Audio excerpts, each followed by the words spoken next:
I've been a park ranger for almost 11 years, long enough to know that most people don't disappear the way movies show it. No screaming, no dramatic final messages, no perfect clues left behind. Most of the time, they just stop existing. Their footprints fade. Their camps go cold. Their names turn into laminated photos pinned to a corkboard inside the ranger station. That's what happened to Daniel Crow. But this story isn't about how he vanished. It's about what stayed behind after he was gone. I was stationed in Red Hollow National Forest, a place most people have never heard of. It doesn't get tourists, no famous trails, no waterfalls that end up on postcards. Just forest, dense ancient forest that stretches for miles without a single cell signal. The kind of place where the trees grow too close together, like they're trying to keep something hidden. We had one ranger station, 2 watchtowers, and a gravel road that cut through the southern edge of the park.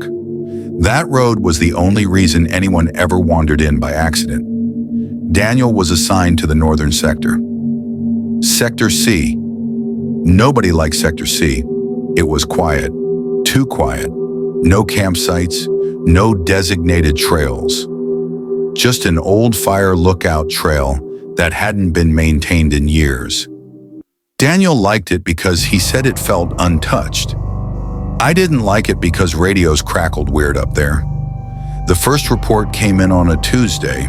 A hiker's wife called saying her husband hadn't checked in. Daniel's name came up immediately because he'd logged a routine contact with the man 2 days earlier.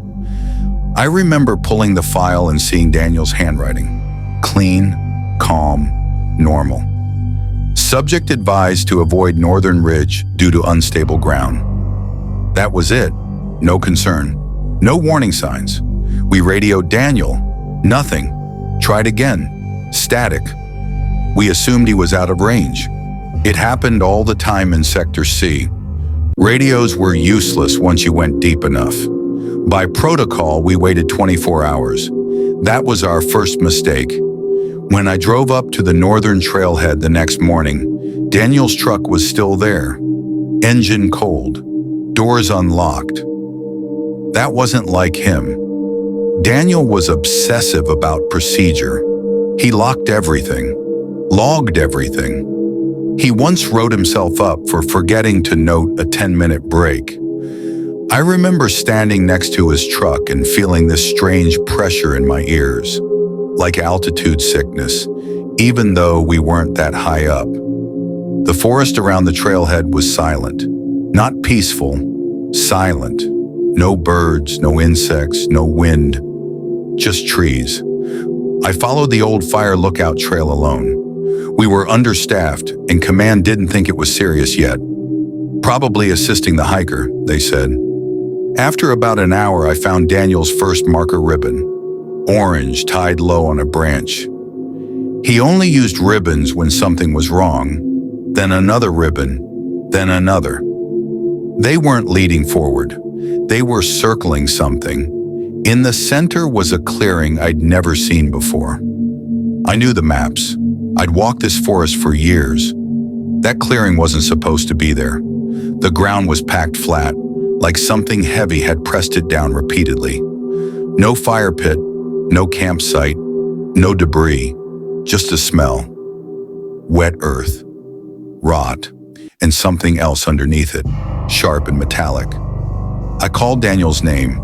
My voice didn't echo. It felt like the sound died a few feet from my mouth. That's when I saw his notebook. It was lying open on a stump, pages soaked, ink smeared, but readable. The last entries weren't ranger logs. They were observations. Found tracks again. Not elk, not bear, wrong spacing. Radio interference increasing after sunset. Something mimicking bird calls after midnight. The last line was written harder, the pen almost tearing the page. It knows where the trails are. I snapped photos, bagged the notebook, and got out. I told myself I was overthinking it, That's what training teaches you to do. Rationalize, control, document. But as I walked back, I realized something. I couldn't hear my own footsteps. That night, the station radio came alive at 2:13 a.m. Daniel's call sign. At first, I thought I was dreaming. Then it repeated.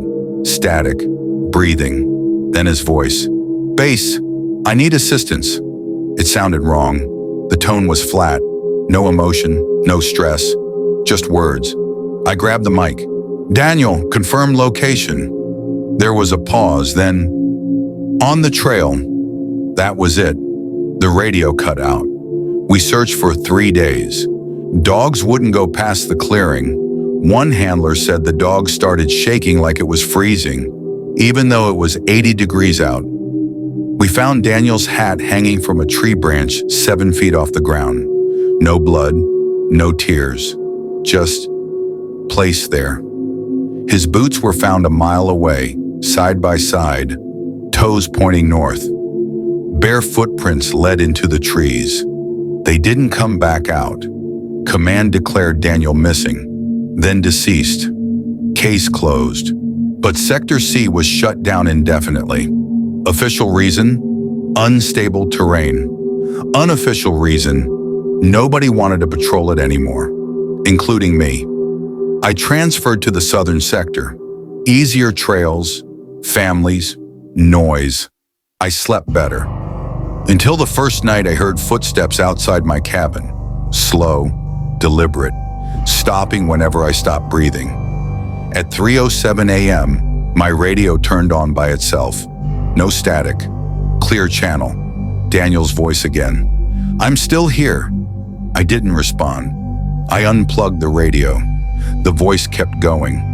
That was the night I realized something had followed the trails, and it was learning how to use our voices. I didn't report the radio incident. Some things don't go into official logs. If you can't explain them, they don't exist.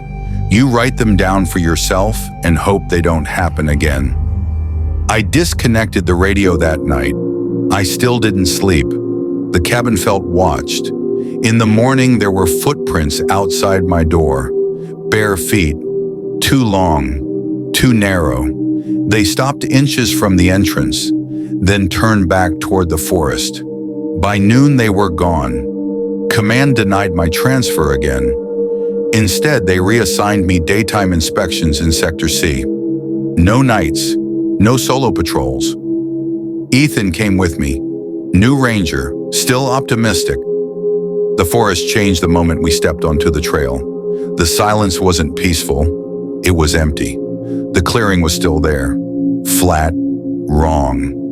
Ethan stepped into it. It feels like standing inside something, he said. I told him to move.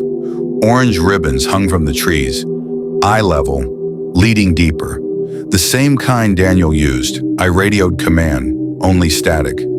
A bird call echoed through the forest, perfectly repeated, identical every time, not real. Ethan asked if it was a mockingbird. There aren't any out here, I said. The sound came again, closer, behind us. Then a voice spoke, clear, human. Ethan? He froze. That's you, he said. I didn't answer. The voice repeated his name, same tone, same cadence. Not mine. We ran. The forest didn't blur. The trees stayed sharp, like they were watching us move. At the trailhead, Ethan collapsed and vomited. He never spoke about it. 2 days later, he quit, left his badge behind. That night, the radio turned on by itself. Ethan's voice came through. Please, it said, don't let it use me. I started reading old reports. Missing rangers, lost hunters, vanished survey teams. Always the north, always the same ridges. Most were labeled accidents. One wasn't. A 1968 report by Ranger Thomas Hale. It imitates what it hears. It follows trails. It cannot cross running water. It learns. Hale disappeared shortly after. I went back alone. At night, I brought floodlights, cameras, a radio, and a flare gun. At 1:42 a.m., The cameras detected movement. Too tall, too smooth. It stayed just beyond the clearing.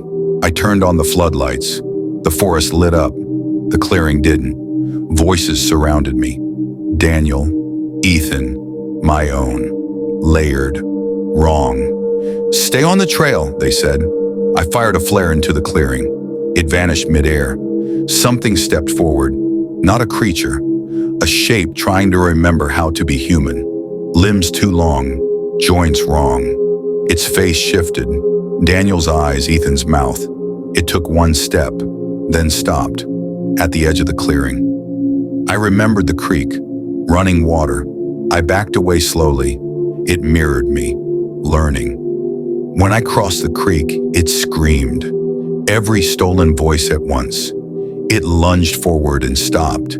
Its arms stretched toward the water and froze. It couldn't cross. By dawn, the clearing was gone. The trail looked normal. The ribbons were gone. So were the cameras and the radio. Command found nothing. Sector C remains closed, officially. Sometimes on the southern trails, I hear footsteps behind me, perfectly matching mine, stopping when I stop, waiting for me to step off the path. I don't. I stay on the trail, always.